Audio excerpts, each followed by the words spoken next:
যে UPPL চৰকাৰ এৰি পেলাই আহক, তেতিয়াহে মই বিশ্বাস কৰিম, তেতিয়াহে আমাৰ আলোচনাবিলাক কন্টিনিউ হ'ব। खुलुमबाय लोगोफोर, जोंनि BTCनि एक्स चिफ मिनिस्टार हाग्रामा सारनिफ्राय बुंनाय रावखौ नोंथांमोना खोनासंनानै लानो हागोन जे 2025 बिटिआर इलेक्सनाव BPF आरो UPPL ज' जानानै खौसे गेलेगोन होनबाय थानायनि गेजेरजों बिथाङा मा बुंखो, माने ओरैबायदि खोथा बुंबाय, UPPLआ सरकारखौ गारनानै जोंजों फै, माने UPPLआ सरकारखौ गारनानै BPFआव फै, अब्लासो जों फोथायगोन।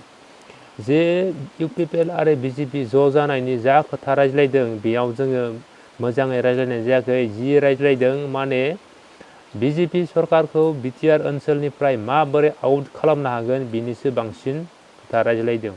नाथाय जोङो जि ज' जानायनि खोथा रायज्लायदों बिनि गेजेराव जोङो मोजाङै रायज्लायनाय जायाखै आरो रायज्लायफुबाय थानाय समावनो माने गेजेर गेजेर माने फिसा फिसा नेताफोरा माने नेगेटिभि कमेन्ट होयो, खोथा बुङो आरोना, माने सोंखारियो, लाजिथावना बाथ्रा बुङो, गाज्रि बिबुंथि होयो। बेफोरबायदियाव माने पार्टिया लाजि मोनो, माने जमा जानो गोसो गैयि बायदि जाफिनना होयो। नोंगौ सोरबा सासे मानसिया सोरबा मोनसे पार्टिखौ रायोबा माने जोंनि पार्टिखौ, जोंनि बसखौ रायखुमाग्रा नोंसोरो, बेफोरबायदि गोसोआव साननाय फैयो, कमेन्ट होलायो। दा ज' जागोननि रायज्लायबाय थानायनि समावनो माने गुलुं गुजुं खालामना होबाय थायो आरोना। दैखौ सोरखिनानै मोजां खालामनो नागिरो, नाथाय सासे सानै बुजि मोनिफोरा माने आसिदो एग्लुंनानै गुबुंले खालामफिनबाय थायो। थिग बेबायदिनो UPPL आरो BPF लोगो नांनानै माबायदि बिटिआर ओनसोलनिफ्राय BJP सरकारखौ आउट खालामनो हागोन, बे खोथाखौ खोनानानै माने BJPआ मा रिप्लाइ होयो दा नोंथांमोना नुनो मोनगोन। दा जोंबो नुनो मोनाखै, नाथाय बेनि एन्सारा माने गोख्रोङैनो माने गोफार फिननाय जानानै फैगासिनो दं आरोना। दा नोंथांमोना BPF आरो UPPL खौसे जागोननि खोथायाव माने हाग्रामा सारा मा बुंखो बेखौ नोंथांमोना नायनानै लाग्रोदो। আজি আমাৰ কোকৰাঝাৰ ডিষ্ট্ৰিক্ট BPF দলৰ ট্ৰাইনিয়েল কনফাৰেন্স, ইয়াত বডি ফৰ্মেশ্যন কৰা হৈছে। পুৰাণা বডিটোৱে আকৌ আপগ্ৰেড কৰি লৈছে ইহঁতে, যেন খুব ভাল লাগিল। 6টা ব্লক আছে কোকৰাঝাৰ জিলা হিচাপে, 6টা ব্লকৰ পৰা যিখিনি মই ফিডবেক পাই আছোঁ কাম চাম কৰাৰ ক্ষেত্ৰত খুব ভাল, মুঠতে পজিটিভ। কোকৰাঝাৰ ডিষ্ট্ৰিক্টৰ আণ্ডাৰত 6টা সমষ্টি আছে, 6টা সমষ্টিও জিকাৰ সম্ভাৱনাটো বেছি, সেইটো মই দেখিবলৈ পাইছোঁ। আৰু মানুহসকলে যেনেকুৱা ইয়াত প্ৰেজেণ্ট হৈছে সেইটো চালে এনেই গম পায় যে কোকৰাঝাৰ জিলাত 6টা সমষ্টিটো 100% জিকিব, খুব ভাল। আৰু UPPLৰ মানুহবিলাকে যিটো প্ৰচাৰ কৰি আছে মোৰ বিষয় লৈ, সেইটোতো মই অপেনলি ক'লোঁ যে আমাৰ মাজত এনেকুৱা আলোচনা হোৱাই নাই। জাষ্ট আলোচনা হৈছে BTCৰ পৰা BPF আৰু UPPL লগ লাগি BJPক কেনেকৈ আউট কৰিব পাৰে সেইটো বিষয় লৈহে আলোচনা কৰিছে।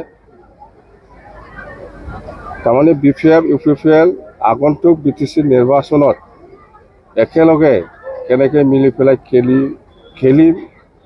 খেলিলে BJPক আউট কৰিব পাৰে সেই বিষয়ে আলোচনা হৈ আছে। কিন্তু কথা সেইটোৱে যে আলোচনা হৈছে, হৈ থাকক, আমাৰ ক'ব লগা একো নাই। কিন্তু মোক যে প্ৰচাৰ কৰিছে, অপপ্ৰচাৰ কৰিছে যে হাগ্ৰামা মহিলাৰীয়ে দিছপুৰতহে কেবিনেট মন্ত্ৰী হৈ পেলাই থাকিব, আকৌ প্ৰমোদ বড়োহে চিফ হ'ব, সেইকাৰণে আপোনালোকে BPF কৰি লাভ নাই, এইফালে আমাৰ দলত আহক, এইবিলাক কথা কিয় প্ৰচাৰ কৰিছে? এইটোতো ঠিক হোৱা নাই। যদিহে আপোনাক চিফ পদত দিয়ে, নাই, এইবিলাক মোক চিফ লাগে নালাগে এইবিলাক আলোচনা নাই। আমাৰ কথাটো হ'ল UPPL BPF কেনেকৈ মিলি পেলাই কাম কৰিব লাগে, ইয়াৰ বিষয় লৈ আলোচনা হৈছে। আৰু BJPক ইয়াৰ পৰা আউট কৰিব লাগে। UPPLৰ এজেণ্ডাটো সেইটোকে এজেণ্ডা কৰি পেলাই আমাৰ লগত আলোচনা কৰিছে ইহঁতে। তো আমিও এগ্ৰিশ্যন, যিহেতু ইহঁতে আলোচনা কৰিব বিচাৰিছে, ময়ো যাব দিছোঁ। মই যোৱা নাই, আমাৰ দলৰ নেতাসকলক মই পঠাই দিছোঁ, বাছ কথা সেইটো। 2025ত আমি যিটো দেখিবলৈ পাইছে BPFে আৰামত চৰকাৰ বনাব।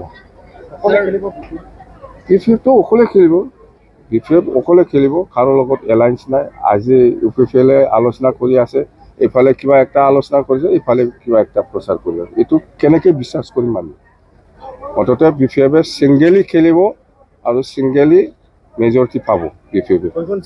সেইখন মানে আমি এবছলুট মেজৰিটি পামেই, মুঠতে এবছলুট মেজৰিটি পাম। আমি 25টা তলত BPF দলে নাপায়।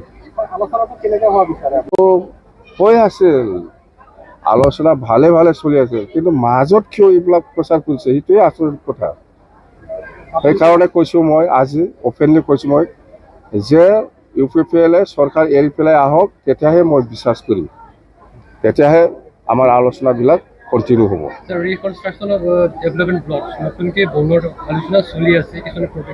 নাই নাই, সেইটো চৰকাৰৰ প্ৰক্ৰিয়া, সেইটো ভালে ভালে চলিব। মুঠতে সেইটো সেইটো ডিপাৰ্টমেণ্টটো ট্ৰেন্সফাৰ BTC ডিপাৰ্টমেণ্ট, BTC-য়ে বনাব, এইটো BTC-য়ে বনাব লাগে মোৰ হিচাপত।